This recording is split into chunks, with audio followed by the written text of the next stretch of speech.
Herkes salam. Bugünkü videomuzda da atamın 07'sinin incelemesini edirik. Yəni bilənlər bilir də TikTokda 067, 56 067 indi keçək. Yoldan elə çox belə biraz bulaşıqdır. Yəni belə deyim. Çölü zadı belədir biraz. Bu tərəfdə belədir. Yəni belədir. Çöldən bagajından heç nə yoxdur.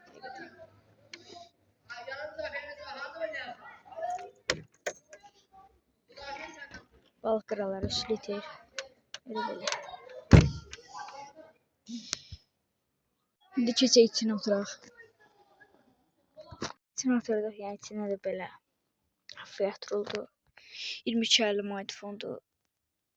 Bir də arkada bilmirəm. Görsəniz alt kolonka bir üslitir. Yəni nömrə dırılamatsa o manat kolonka 4'e maşındır. İndi inşallah yüngül biraz manat fon xud verəcəm. Baxın. Xod 2'də qoyuram.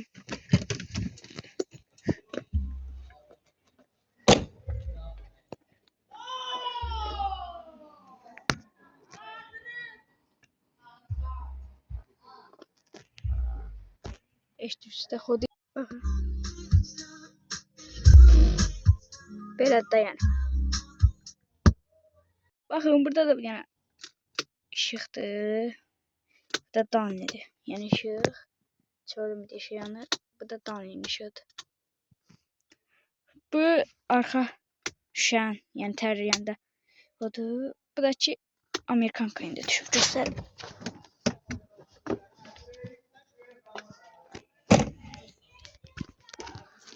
Bu Amerikanka bir yanır. Burada çokda da çok bir şey yoktu, yani böyle bir şey. Burada da çok bir şey yoktu. Bakın da F1'dir. Sonra matalka, maşacı matalka. Görsen. Burada da şu salıp indirendir, kalksandı yani. Sonra burada bir tane var, pesli maşında xudda onu da işləyirdi bunlar.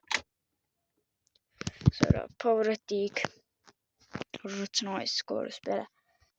Yani burada da bir tane çok bir şey yoktu yani. Açsız. Mindfulness şönürdü. Spreydi. Sənət sünət. Belədir. Qıraqda da şotkalardır. Bura indi bilmirəm görsəmir. Belə eləyəndə də su vurur. Yəni belə. Falan indi biraz vurdum F1 görsünüz. Tüstü biraz oldu. Yəni maçalkanı da çıxardısan. Yaxşı şeysən ki daha qalıcı olsun. Ha bir de bir şey yadımdan çıkmıştı. Bir de bura. Burada şimdi böyle qəpik satdı.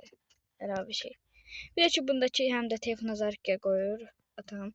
Yəni buradakı belə basırsınız. Bluetooth-la qoşulur. Qəşəng mahnılar qoymaq olur. Burada telefon nəsə qoymaq üçün da belə. İnşallah yəni belə də. Belə. Uşaqlar yəni xod 4-də qoymuşam. Belə deyir. Özüm çox xod vermirəm. Yəni çox incələməli olmadı amma biraz da elə kankalar. Böyle videomuz bura kadar. Biraz Opsin 07 videolarından koyacağım. Bakın izleyin, like atıp abone olmayı unutmayın. Sağ olun, salamat kalın.